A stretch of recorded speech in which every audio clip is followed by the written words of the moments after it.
Bem, boa noite a todos. Essa é a turma de Novas Tecnologias, turma FACEM. Hoje é quarta-feira, 12/8, 19h17. A gente está começando uma aula um pouquinho mais tarde, peço desculpas.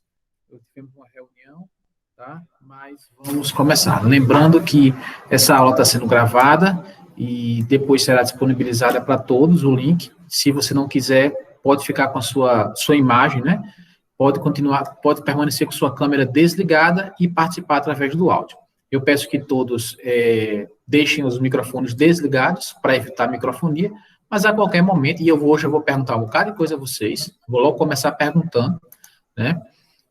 Porque todos vocês leram o texto, que eu sei, que é aluno da tela para cá, né? Da tela para cá, sei que vocês são, inclusive, ontem, né, eu falei com parte da turma, não falei com todos, parabéns pelo dia do estudante, né, viva para vocês, e continuem, não desistam, conhecimento é a única coisa que ninguém vai tirar de você, tá bom?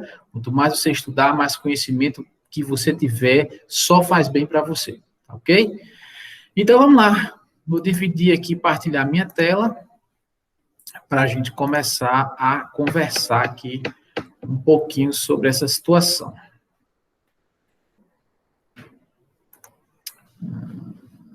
Isso aqui.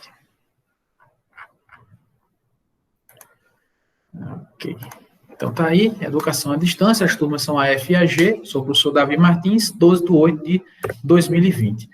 E aí, o texto, né, que eu selecionei tem o seguinte título: O processo histórico da educação à distância e suas implicações, desafios e possibilidades. E aí eu vou voltar aqui para a tela para eu olhar para vocês, para o rostinho de vocês, para a gente pensar e eu perguntar a vocês nesse sentido, o que vocês... a ideia que vocês tinham sobre esse histórico da educação à distância. Porque, assim, hoje a gente tem a educação à distância, todo mundo pensa logo numa plataforma, num ambiente virtual de aprendizagem, que chama AVA, né, e aí é geral para isso tudo, mas, enfim, com realmente o uso de tecnologias. Mas quando a gente vai raciocinar sobre a educação à distância, né, e aí esse texto nos traz um resgate de séculos de educação à distância. Então, eu queria ouvir um pouquinho de vocês, assim, qual era a impressão que você tinha sobre a educação à distância e, assim, o que realmente esse texto, se esse texto trouxe algo de novo para vocês. Eu passo a palavra para vocês. Vamos lá, quem gostaria de participar? Alexandre, vamos lá. É Alexandre aqui? Abra seu microfone. Diga aí, Alexandre. Tá me ouvindo? Estou lhe ouvindo. Estamos. Tá. Boa noite. Professor, esse texto eu li a semana passada, né? Que o senhor passou. Tá ouvindo ainda? Estou ouvindo, pode falar. Sim. Realmente o que mostra nele são coisas de muito tempo, né? E a gente está vivendo isso agora.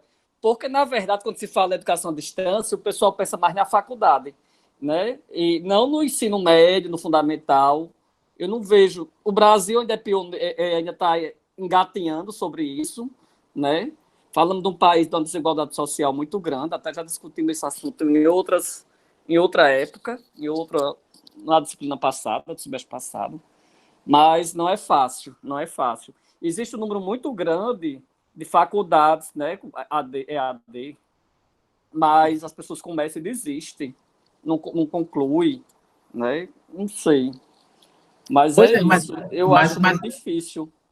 Tá, mas a minha pergunta é se o texto, de alguma forma, mudou um pouco ou abriu a forma com que você entendia EAD, educação à distância, né? Você falou aí, mais uma vez, do abismo que existe no Brasil, e a gente já discutiu isso, verdade, né? Sobre essa questão de internet e tudo. Mas o que o texto nos traz, nos mostra, é que a EAD começou no século XVIII, né? Século XVIII é um de 1700, lá vai fumaça.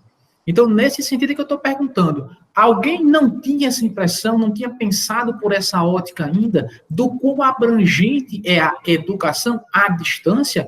Ou todo mundo estava assim, não, a educação à distância só é se eu utilizar um computador, só é se eu tiver um Wi-Fi? Outra pessoa que pudesse contribuir. Professor, Oi, Maria.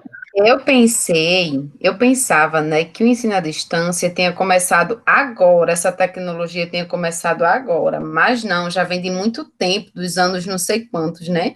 Eu achei bem interessante. Agora, eu não entendi bem no texto que tecnologias seriam essas que foram trabalhadas, porque eles falaram tecnologias foram avançadas, não sei o quê. Eu até coloquei uma pergunta sobre que eles falaram assim do preconceito, que chegou a certa época que eles sofriam preconceito, que também eu procurei esse preconceito no texto, eu não sei se foi minha leitura, não encontrei, não deu para me entender a palavra preconceito, entendeu? Beleza.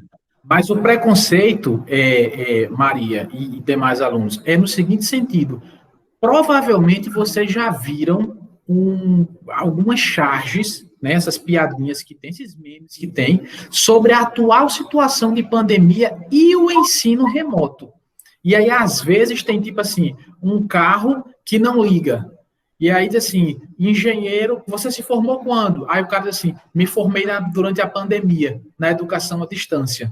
Tá? É um negócio mais ou menos assim, uma ponte um viaduto que era daqui para cá e quando chegou não se encontrou. O viaduto era para sair daqui para aqui se encontrar assim, né?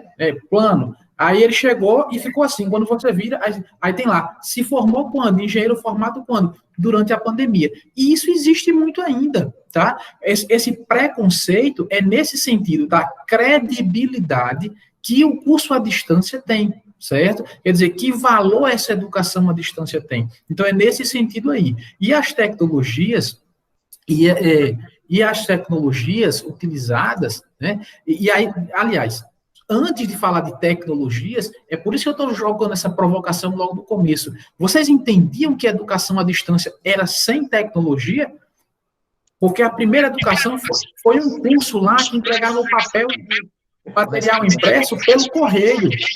Então, é isso que eu estou tentando dissociar de vocês. Deixa eu... Rita, desliga só um pouquinho o seu microfone, filha, depois você liga. Obrigado, estava dando microfonia, mas já te escuto, tá?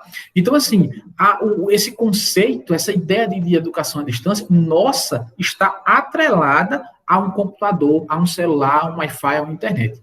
E aí o texto vem com a provocação e para desconstruir isso, o curso era entregue por correspondência. Por isso que é educação à distância, tá certo?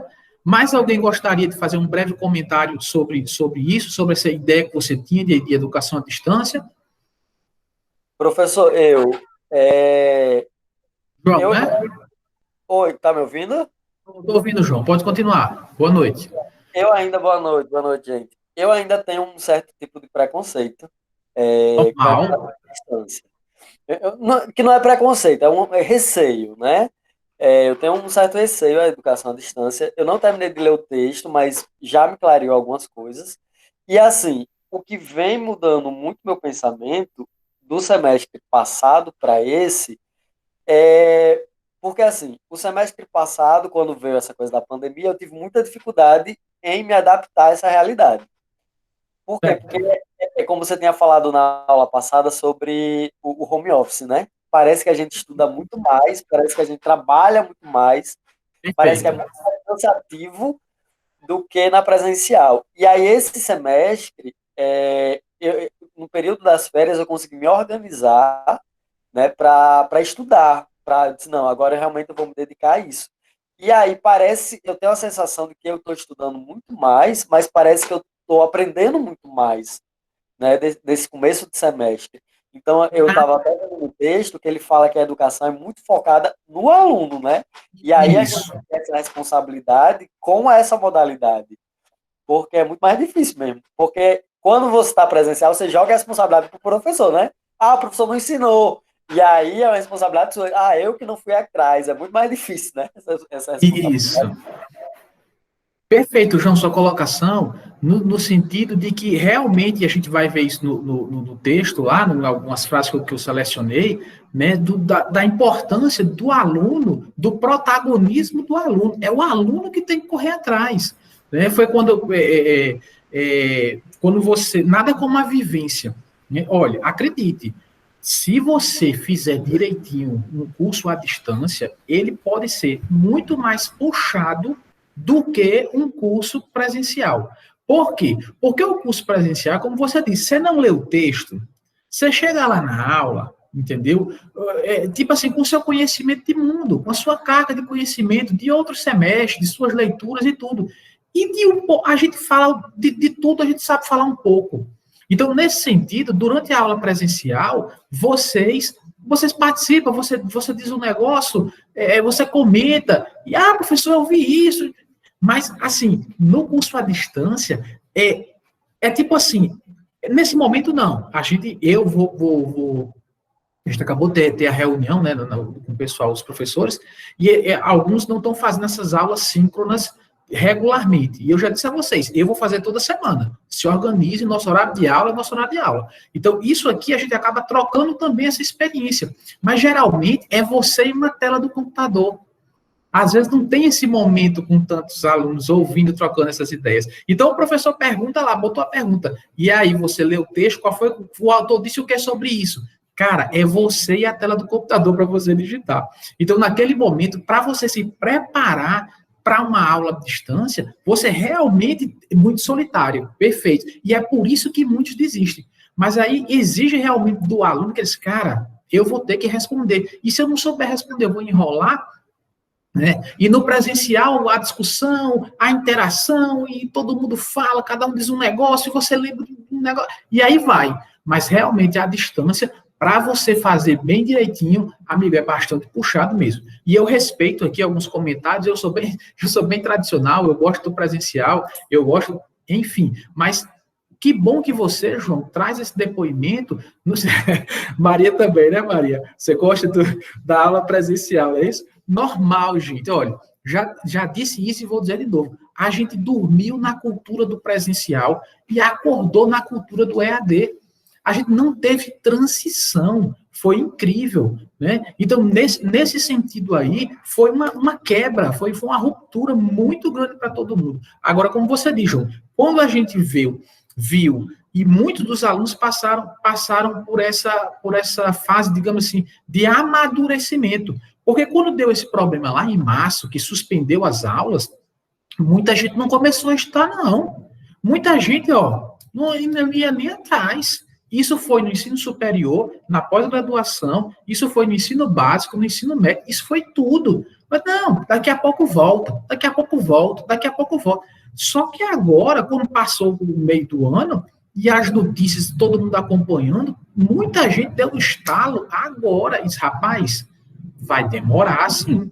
Ou eu me adequo, ou eu me organizo, ou eu vou perder esse trem, eu vou perder esse bonde e vou ficar para trás.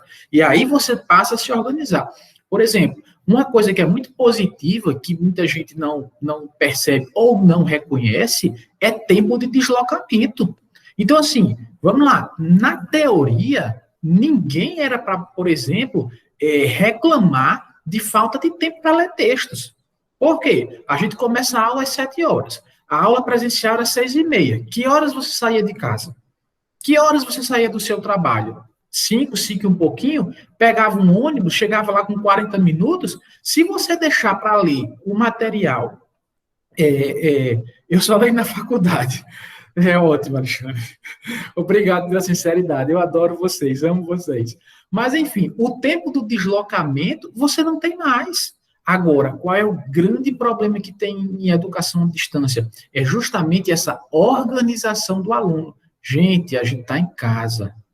Eu estou aqui, virado aqui, vocês estão me filmando, eu estou sendo filmado aqui, essa parte aqui atrás, mas do outro lado aqui, do meu computador, é a passagem para a cozinha. Meu filho passa, minha mulher passa, não sei o quê, chama minha atenção. E em casa, nós somos pais, às vezes, né, temos os nossos relacionamentos, e alguém toca a campainha, e o telefone que toca, e o cachorro que fica latindo, e que não sei o quê. Então, assim, os distratores, na verdade, eles acabam sendo muito mais numerosos. Tipo assim, cara, eu vou para a aula.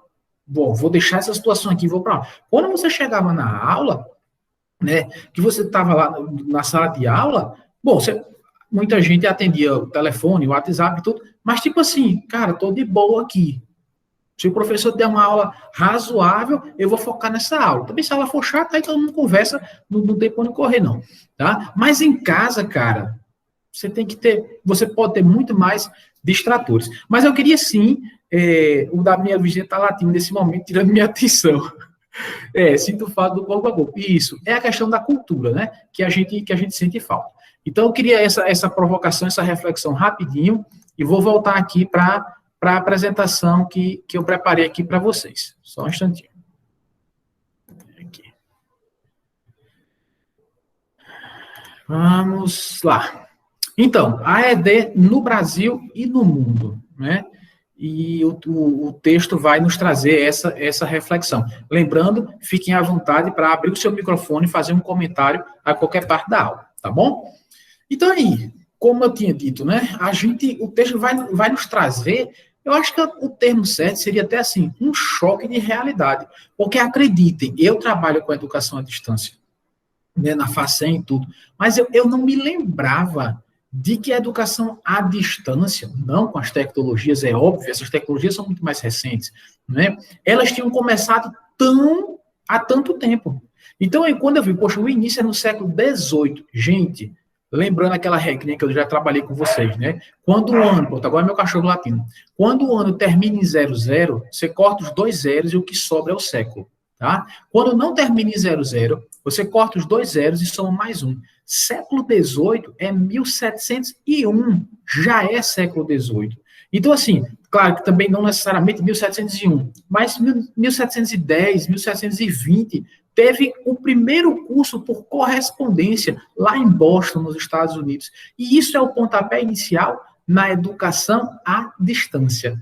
Por quê? Porque o cara se inscrevia lá e recebia pelo correio as orientações, as apostilazinhas, e aí tinha que estudar, e depois chegava uma prova para ele, e ele tinha que responder, e depois postar no correio, e mandava a prova para a instituição, né? Então, esse é o início da educação à distância, e aí vamos dissociar educação à distância e tecnologia. Uma coisa não necessariamente está ligada a outra.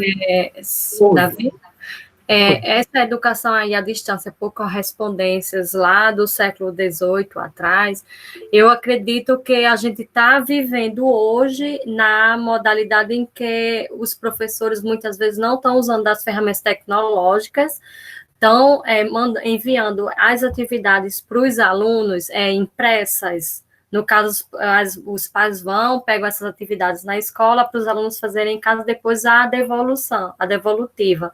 Eu acredito que o que já foi passado lá atrás, a gente está revivendo agora nessa pandemia, né? Perfeito, isso. E aí, assim, claro que o ideal é a utilização, né, a interação professor-aluno, mas a gente sabe que sim, que como o Alexandre já apontou no começo da aula, são situações e situações no Brasil, mesmo dentro de uma mesma cidade, que tem vários perfis, por exemplo, você pensar numa cidade como o meu interior aqui, né, Parnamirim. Então, você tem escolas mais centrais, escola que oferece, peraí que está chegando alguém, internet, alunos que têm, outros que não têm tanto acesso, e aí sim, tem algumas escolas que o que estão podendo fazer é esse encaminhamento das atividades.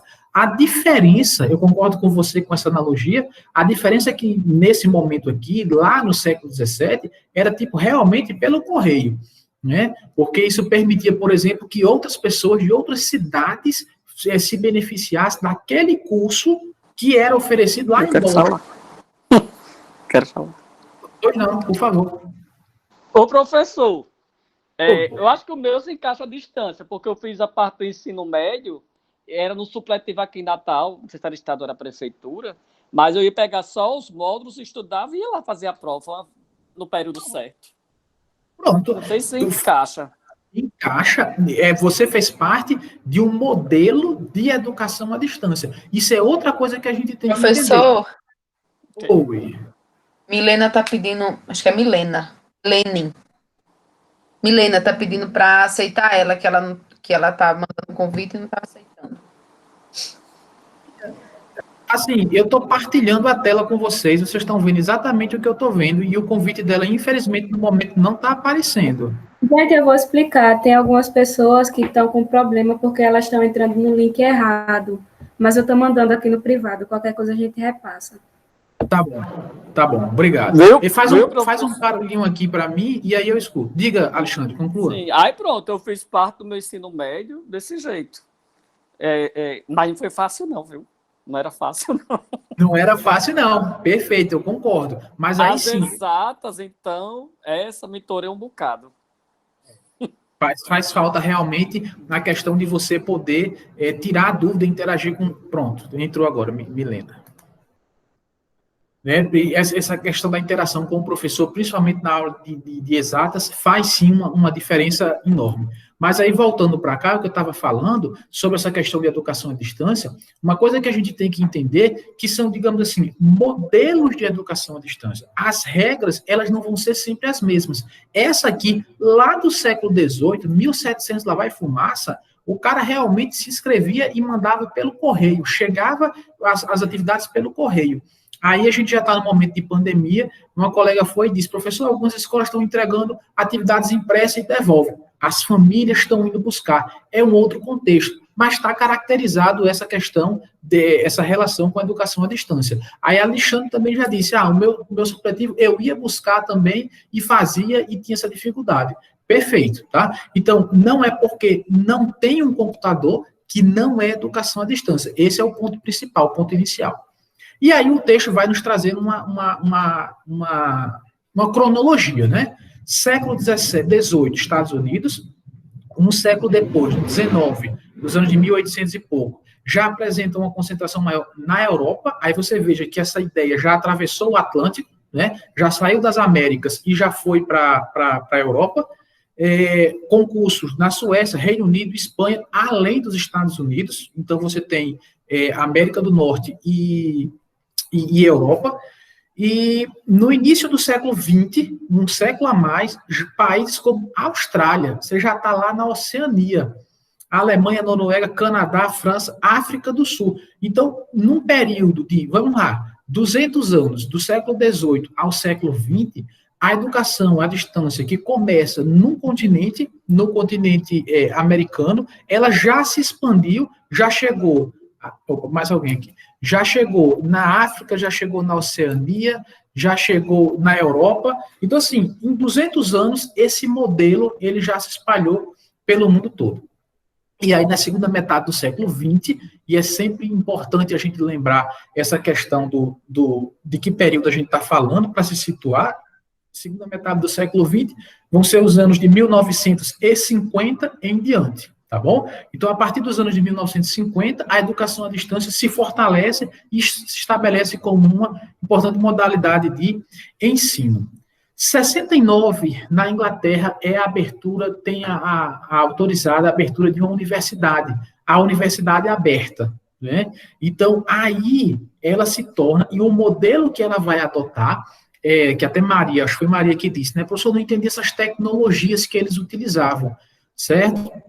Ela vai ser a pioneira do que a gente entende como educação à distância, porque, repito, a educação à distância começou com o curso entregando material impresso pelos correios, e hoje a gente entende que tem que ter o uso da tecnologia, né? Ela utilizava quais meios? Os impressos, a televisão. A televisão hoje é uma possibilidade, vocês com certeza estão acompanhando, por exemplo, a ideia de fazer um canal de TV aberta em São Paulo para transmitir. Por quê? Porque muita gente não tem um celular, um sinal de Wi-Fi, um pacote de dados para poder acessar. Mas uma TVzinha com uma antena, praticamente, eu não vou dizer que todo mundo tem, porque infelizmente a gente sabe que mesmo uma simples TV, daquelas mais antigas com antena, talvez não. Existem pessoas, infelizmente, hoje que não têm condição. Mas aí você já atinge uma quantidade maior de alunos nesse momento.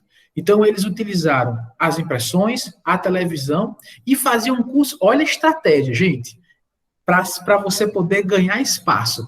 Ele não concorria com os cursos, com os cursos presenciais de outras universidades. Então, tipo assim, ganhar espaço mostrando qualidade no seu serviço. Essa foi a principal estratégia. Então, ela começou a usar as apostilas impressas, a televisão, e fazia cursos curtos e intensivos em períodos de recesso de outras universidades tradicionais, convencionais. E dessa forma, com essa estratégia, ela vai se tornar um modelo que vai ser aplicado e replicado mundo afora. Então, primeiro ela usou tipo assim, um contraturno, né, nesse período de recesso, para mostrar a qualidade do seu serviço, para mostrar que era possível aprender à distância, certo? E aí, já na Espanha, em 72, né, ele surge, a Universidade de lá, de Educação à Distância, surge já como um atrativo a estudantes de graduação e pós-graduação no mundo inteiro, certo? E uma parcela de alunos latino-americanos. A universidade, já aqui na América do Sul, né, na Venezuela e na Costa Rica, chegam no final da década de 70 e adotam esse mesmo modelo, esse modelo de sucesso dessa universidade que foi pioneira lá na Inglaterra. E no Brasil, né, o que é que a gente tem que pensar sobre a educação à distância no Brasil? Bom, ela vem se desenvolvendo a partir do início do século XX, 1900 e um pouquinho, tá? Em decorrência do processo de industrialização. Isso aí é uma coisa que a gente tem que ter bem em mente, né? A educação no Brasil, aliás, de uma maneira geral, a educação, ela teve um foco não de ensino básico. Ela, de uma maneira geral, no contexto geral, ela surgiu e foi crescendo a partir de um movimento de qualificação profissional. Então, era uma educação voltada para adultos, não para crianças, não para jovens, como hoje é o caso, por conta da pandemia, que a gente está vivendo uma experiência de alunos de 4 anos, da turma 4 até o ensino de pós-graduação. Então, o Brasil, né, tem uma indústria muito, muito incipiente, muito processo de industrialização muito devagar, muito lento, como até hoje, né? Infelizmente, tem uma grande concentração no eixo Rio-São Paulo, e naquela época era fortemente esses dois estados, principalmente São Paulo, e a educação vem como uma alternativa para atender essa demanda, principalmente através do rádio, certo? Então, o rádio era o grande veículo de comunicação. E aí, Maria, quando você me pergunta, professor, mas qual a tecnologia que eles utilizavam? O rádio. A gente está tão acostumado a pensar em tecnologia, associar tecnologia a celular, tablet, projetor, data show, lousa digital, notebook, um computador super moderno. A gente esquece que invenções tecnológicas que facilitaram a vida são consideradas grandes avanços da tecnologia. Então, de repente, o rádio, através do rádio, que a televisão já é um processo que veio bem depois e muito mais caro, mas o rádio, ele tinha um alcance muito maior, né? Não que o rádio no começo fosse barato, não estou dizendo isso, certo? Mas com a popularização dos rádios, e rádio antigamente era um móvel enorme, era uma coisa, nossa, parecia uma máquina de lavar, assim, de tamanho. Existiam até maiores. E aí depois ele vai reduzindo, se tornando um rádio mais portátil. E aí hoje, todo dia, todo mundo, né, através da tecnologia do celular, por exemplo, você consegue sintonizar rádios do Brasil e do mundo todo. Tá certo? Então, sempre ligado a essa formação profissional. A gente tem que lembrar o contexto, entender o contexto. Era o início da nossa industrialização, os imigrantes alemães e italianos estavam chegando aqui e o Brasil estava perdendo. Por quê? Porque a gente não tinha uma mão de obra qualificada, tá certo? E nesse sentido, a partir dos anos 30, e gente, anos 30 era Vargas. Vamos também nos situar sobre isso, né? Vargas chega ao poder em 1930, e sob o pretexto de um governo provisório, e esse provisório fica 15 anos, certo? Vargas tem uma forte ligação com a questão das leis trabalhistas e do rádio, né? A Hora do Brasil, que você, gostando ou não, tem, hoje em dia tem até uma flexibilização, né? Antigamente há uns 4, 5 anos, eu acho, a Hora do Brasil era 19 horas, 19 às 20, Hora do Brasil, religiosamente. Hoje as emissoras podem, parece que, gravar e retransmitir de 9 às 10, num horário que não seja tão assim, de maior audiência. Mas existe até hoje. Isso foi invenção do governo Vargas.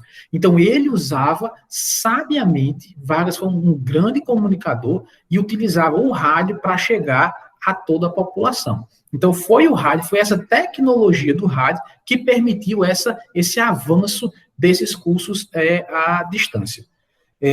No Estado Novo, em 37, veja só como o texto nos traz, né? A educação passa a ter um papel de adestrar o profissional para o exercício de trabalhos essenciais à modernização administrativa. É um negócio meio pesado da gente pensar, né? Mas, enfim, era assim que se pensava e que se idealizava. E aí é criado o Instituto Radiotécnico Monitor em 39 e o Instituto Universal Brasileiro já em 41. Então, você veja que as coisas elas vêm avançando e essa educação à distância, ela vai aos poucos procurando se adaptar às possibilidades. Quando só tinha possibilidade, quando não existia o rádio, lá no século XVII, e era só pelo correio, mandava. Quando começou a ter o rádio, a televisão, na Europa primeiro, e eles começaram a trabalhar sobre isso. E no Brasil, com a comunicação e tecnologia muito atrasada, o primeiro mecanismo foi o rádio. Tá certo? Vamos lá. Gente, olha só, vou parar aqui de apresentar, porque assim, vou pedir desculpas a vocês, hoje a gente vai acabar um pouquinho mais cedo, porque eu tenho uma outra aula agora, de 8, e eu tenho que abrir o link para os alunos. Peço desculpas pelo atraso da aula por conta da reunião, tá certo? E aí, vou passar a palavra para você, Alexandre. E aí, na semana que vem a gente continua. Alexandre, por favor. Só eu que interrompo, né? Professor, eu fico imaginando que qualidade profissional vai sair com isso tudo, né? Isso dá até um TCC futuramente. Como é que vai ser essa formação, né, desse profissional? Eu tiro aqui hoje na clínica, a gente recebe estágio... aliás, médicos veterinários recém-formados no ensino presencial, mas não sabe pulsionar a veia de um cachorro. Eu não sou veterinário, mas eu sei melhor do que ele. Assim, eles estão chegando da faculdade para trabalhar no mercado de trabalho com muita dificuldade, porque não tem uma prática, entendeu? Do mesmo jeito vai ser eu, como professor. Se eu entrar na sala de aula, eu tenho até pânico dos meninos, das crianças. Né? Imagina a distância. Perfeito. Alexandre, o aluno Desculpe, que você foi estagiar e ele fez burro. Mas olha aí cadê Maria? Olha aí o preconceito, Maria, que você tinha falado, professor, não entendi o preconceito, né? E aí a gente vê, professor, que qualidade. Mas claro, que esse preconceito sobre esse aspecto, ele de repente tem é difícil falar isso, mas uma justificativa, porque dessa prática que a Alexandre está vendo. Ele é o cara que diz assim, poxa, os caras que vieram formados de um momento presencial, chega aqui, não sabe pulsar uma vez de um cachorro, e eu sei muito mais que ele, imagina o cara que está vendo tudo isso à distância. Agora, vamos lá, a gente tem que fazer um pequeno recorte disso. Um curso superior, por exemplo, de veterinária, por exemplo, se eu não me engano, 4 anos em média, tá? A gente está, vamos lá, 5 anos, obrigado, Alexandre, 5 anos em média. A gente está com um semestre à distância. Então, vamos lá. Não estou dizendo que isso não tem um impacto. Tem. O presencial nos permite maior interação, um processo de aprendizagem mais rico, eu concordo com isso. Mas, assim, também justificar que o cara não saiu sabendo fazer nada depois de 5 anos, porque teve um semestre à distância, que qualidade de curso é essa e que qualidade de aluno é essa. Gente, acreditem, o aluno é que faz a faculdade, é a faculdade que faz o aluno, não. Tá certo? Então, você pode estar na USP, você passou na USP, você passou na UNB, você passou... Cara, se você não estudar lá, se você não se dedicar, meu amigo, você vai levar pau, você vai ser reprovado e você vai abandonar. E, às vezes, você tem, por exemplo, alunos... chega, no começo do ano, uma menina saiu no reportagem aqui, uma menina que já tinha terminado o curso o ensino médio, e estudava no quintal de casa, não sei se vocês viram isso, até mostrou o lugarzinho que ela estudava, um bequinho no quintal, com uma coberturazinha. A mãe não tinha dinheiro para mandar ela para um cursinho público também, e ela passou no Enem em Medicina na Universidade Federal, tá? Então, assim, jogar isso, porque não é presencial, eu não aprendo. Porque não é assim, não sei o quê. Quando a pessoa quer, ela vai pegar a oportunidade que ela tem e vai dizer assim, cara, isso aqui me leva até onde? Isso me leva até aqui. Tá. E se eu aprimorar, se eu der um plus nisso, aí você pode avançar mais ainda. Tá certo? Mas, enfim, eu já estou com o horário estourado por conta da outra aula. A gente continua na aula que vem, tá bom? Desculpa aí pelo início do atraso. Fiquem bem, tá bom? Davi, só dar uma palavrinha bem rápido. Oi, diga. Você falou dessa questão aí quando o aluno ele não se esforça, não tem faculdade melhor no mundo que faça por você, né? No caso, tem que ser o aluno mesmo para você se esforçar. Eu tiro por experiência própria, eu ganhei uma bolsa muito boa na Nassau para fisioterapia. Como eu trabalhava o dia inteiro e eu ia para a faculdade, eu não rendia, eu acabei perdendo, assim, no terceiro período para o quarto, porque eu não tinha rendimento, não tinha tempo para estudar, falta de interesse também, era muita coisa, e eu acabei perdendo. E era uma bolsa muito boa, me arrependo até hoje. Pois é, então, o que eu estou dizendo, né?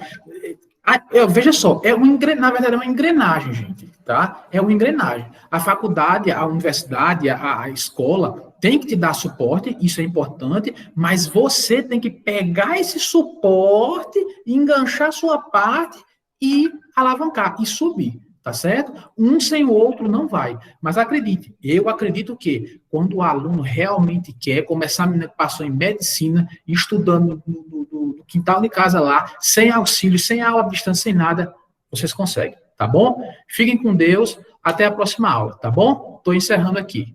Valeu, gente, grande abraço, parando a gravação nesse momento.